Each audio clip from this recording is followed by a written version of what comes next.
Hey, good morning, everybody. It's Hammer. Today is Monday, July 14th, 2025. I, of course, am here with the Daily Mortgage Rate Update coming to you from Happy, Alabama today. I am at a Huddle House here in, I don't remember the name of the place now, but I'm here in Alabama, and hopefully y'all can hear me okay. I don't want to be too loud, although it is empty. So, anyway, good morning, y'all. It's great to have you here. If you're here this morning, say good morning. Today, we're going to be talking about what's going on with the Fed. Which direction rates are going, and we're going to talk some tariff stuff as well. Remember, you can join me live each and every weekday morning, 9:30 a.m. Eastern Time. If you're here this morning, say good morning. If you're watching on the replay, give me a hashtag replay in the comments. Let me know that you were here. Don't forget to smash that like button, tag an hello friend, share this post with a group, all that good stuff. If you're here, make sure you go ahead and comment. It helps the engagement, and I love hearing from you all anyway. Also, if you want a quick reminder that I'm going live each day, you can use this cool QR code down here, or you can hit me up at hmmr.io/reminder and sign up for that. You, of course, can unsubscribe at any time. So great to have you all here. Also, while I'm out there pimping a little bit, go check out Grab and Go Social at grabandgosocial.com or use this QR code over here. Also, check out Originator Success and at originatorssuccess.com or use this cool QR code there. I'll let them speak for themselves on what they do. But anyway, I am on my way this morning to VETA Summer Camp in Pottsboro, Texas. It actually doesn't start until I think it starts on Wednesday evening dinner, and then Thursday, Friday events, Saturday lake day. But I always take the bike, and that takes me 2.5 days travel time with the back roads. It's 20 something hours of riding. So yesterday I think I put in 8 or 9 hours of riding time already. So and on the road already this morning about an hour. So anyway, great to see all of you here. Mallory Futiados, Amy Blauser, good morning. Megan, Mike Brown, Ron Siegel, good morning, sir. Ron Siegel says today is National Mac and Cheese Day. All right, how many of y'all used to eat that Kraft macaroni and cheese? How many of you still do? How many feed it to your kids? So that's a question of the day, even though I don't have it written down there. Fresh mac and cheese or Kraft macaroni and cheese? Do you even eat macaroni and cheese? I don't eat macaroni and cheese a lot anymore. It's terrible for you, but it does taste good. Kraft, let's see here. Kraft macaroni and cheese or homemade. So that is, and what were the other ones, right? They had the shells. Didn't they have Kraft macaroni and cheese shells? Did the old-fashioned one. So question of the day, who grew up eating Kraft macaroni and cheese? Mike Brown says he eats fresh mac and cheese from Costco. That sounds pretty good. Megan Basel, I eat Kraft occasionally, but I grew up eating homemade. I definitely prefer that. Yeah. I did not grow up eating a homemade, but I would prefer it too. Rob Stewart, kids love both, prefer the Kraft. Homemade mac and cheese, grew up on it. Yeah, like it was a thing for us, wasn't it? Sean says no time for fresh. I get the Panera and have it as a side dish. Yeah, the Panera one is pretty good, I've heard. Michael Love, good morning. Randy Tinkle, of course, good to see you. I'll see you live in a couple of days, my friend. Brittany Brickler, good morning. We're talking macaroni and cheese this morning. It's more important than the markets. Jerry Avila's homemade 100%. Allison Foy, good morning. So, all right, y'all. So there you go. That was fun. That is the question of the day. Let's go ahead and let's get started. Jump into the other stuff, though, since we're talking about that. So here we go. All right. Quick recap. I'll pull up the screen in a minute. So bonds were flat on the day after some early losses, and we saw some support, technical support. Let me go ahead and pull that up. All right, here you go. So is Presentify, do I have Presentify open here? Yeah, I do. Hold on. There it is. Okay. So let me oops. This is not, let me refresh this so it will go where it's supposed to go. Okay. Zoom. All right, so taking a look here, all the loss, you see that was early, right, on Friday. Friday pricing came out right about here. We ended the day, it was flat. It's hard to draw with the trackpad, y'all. So here you go. So now I'll go slow. There you are. So we ended the day flat on the day. There was really no change. All the losses were early. If we take a look and look at the 5-day, you could see right here on Friday, all the losses were early on the day from the day before. And on Friday, we tested the technical support. Take a look here. This is Friday's candlestick right here, this red one. Okay. So we tested the green and purple moving averages, which were the 100 and 200-day moving averages, which were converging right here at 99.32. We ended the day right at 99.32 here. So we tested those, but look this morning, bad sign. If we didn't have bad luck, we'd have no luck at all. This morning, you can take a look and see that we are absolutely closing. Oh, there he goes, frozen. We are closing, opening the day below that average. And we'll see if we can get above it, but I doubt it. There is nothing on the economic calendar today. So this morning, rate sheet's going to be a bit worse. Rates are slowly continuing to creep higher, and certainly not helped by all the tariff headlines and everything that's going on here. So here we are. Let me zoom in on this, make this a little higher. Not quite that big. There we go.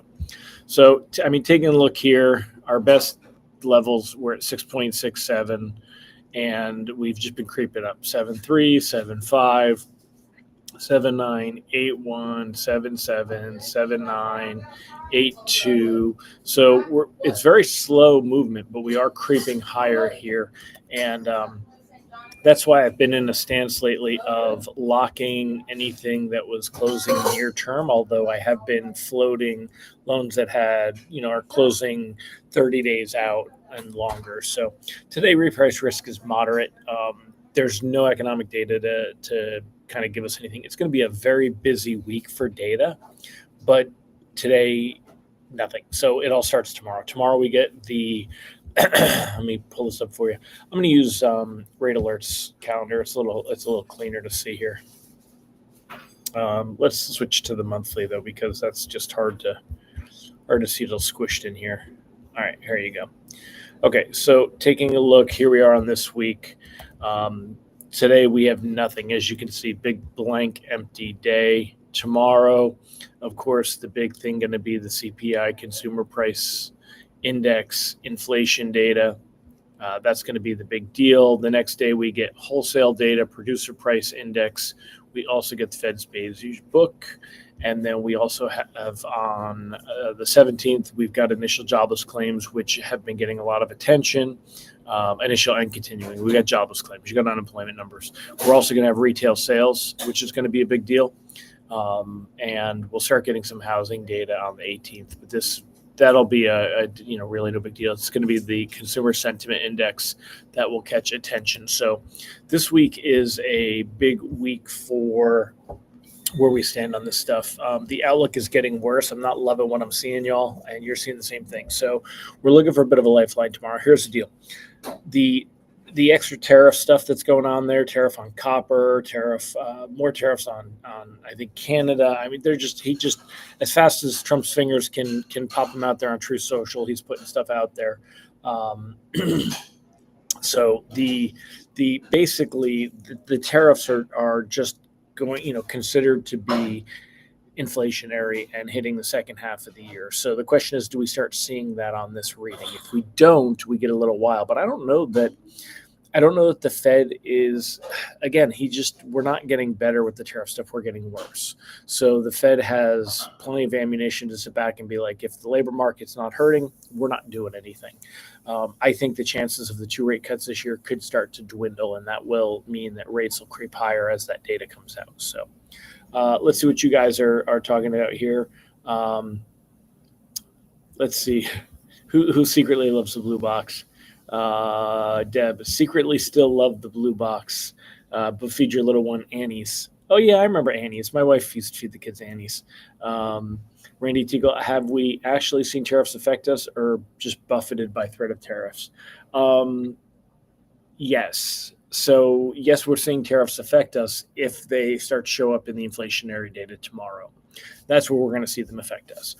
The argument has been that they haven't affected us. They have not shown up in the inflation data up till now.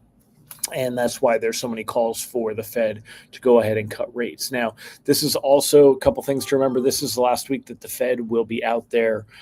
This is also the last week that the Fed will be out there speaking and making their point, and then they go into their blackout period on Saturday. It's still 2.5 weeks, almost 3 weeks before the next Fed meeting. Which is what we're going to, after the CPI data comes out, that's what we're going to be basically waiting for. So I'm not hugely locking anything closing farther out. Even stuff near term, if it wasn't locked by now, basically you have to decide. I mean, if you didn't lock anything closing the next couple of weeks by now, then you're probably waiting to see tomorrow's inflation data. But that data could be bad, y'all. Definitely could be bad. Sean said, any effect from Plute rumor started on Friday that Powell's considering stepping. There's been so many rumors about him stepping down. He's already said many times he won't, but is it worth the headache? He'd probably make a year's salary a month doing. He'll remember something. He steps down, or he is done with his term as Fed president, Fed chair, not president because there's many presidents, Fed chair, May of 26, right? But he is there until 28. I think he may leave the Fed early. He may resign and leave the Fed early, but he also, when he pulls back, it depends on who takes over and how much of Trump's puppet they are, I think. But as far as, is he going to resign early? I don't think he will. I think that he would take that as a personal failure to give in to all the drama.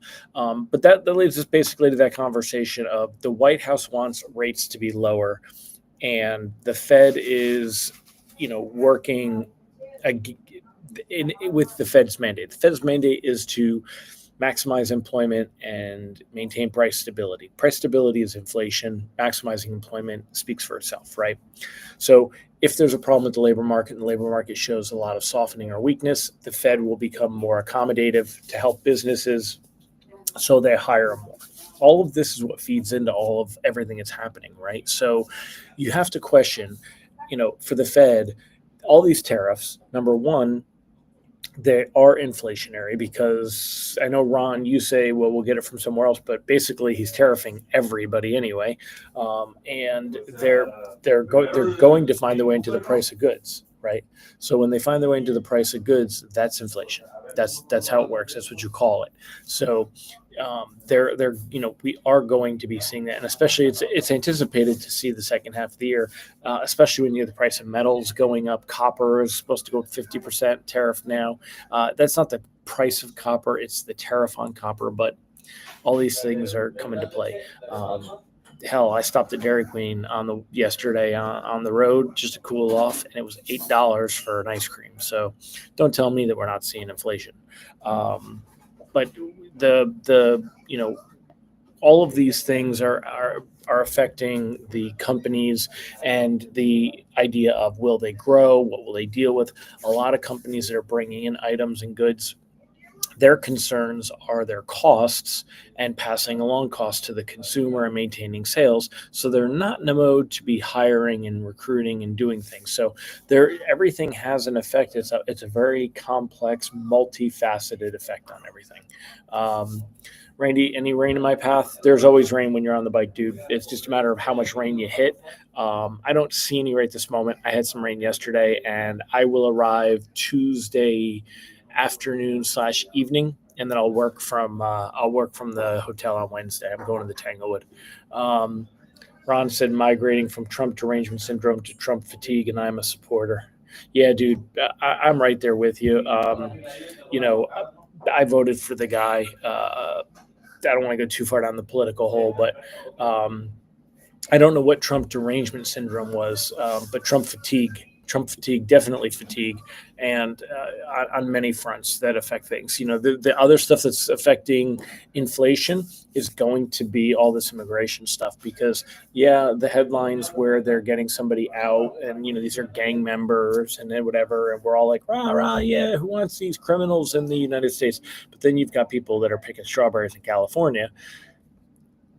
Guess what? It's hard to find people to do work. it's hard to find people to do work. And if they, it's not even the true deportations that are affecting it, as well as the fear of deportation, people not going to work, people not doing things. That's going to lead to supply shortages and prices of goods going up and paying labor more money to work. Come to work, we'll give you more money. You're going to have all these things come into play. So, he can stamp his feet and cry on Truth Social about how he wants, the Fed to cut rates. The Fed cutting rates is not going to fix the problem, and it's certainly not going to fix the housing problem, and it's not going to fix housing mortgage rates. Mortgage rates, again, just being more specific on what we're at, and let me put this up on the screen so we have it here. My advice remains kind of what it is.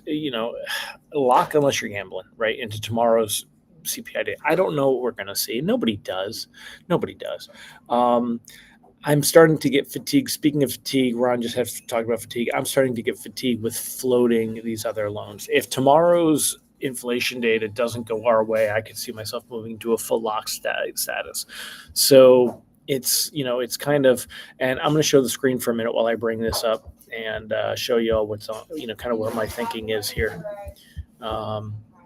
So when I come over here, looking at this, you can see, we've been heading a very steady downward trend, and we lost all this ground that we gained over here at the end of June.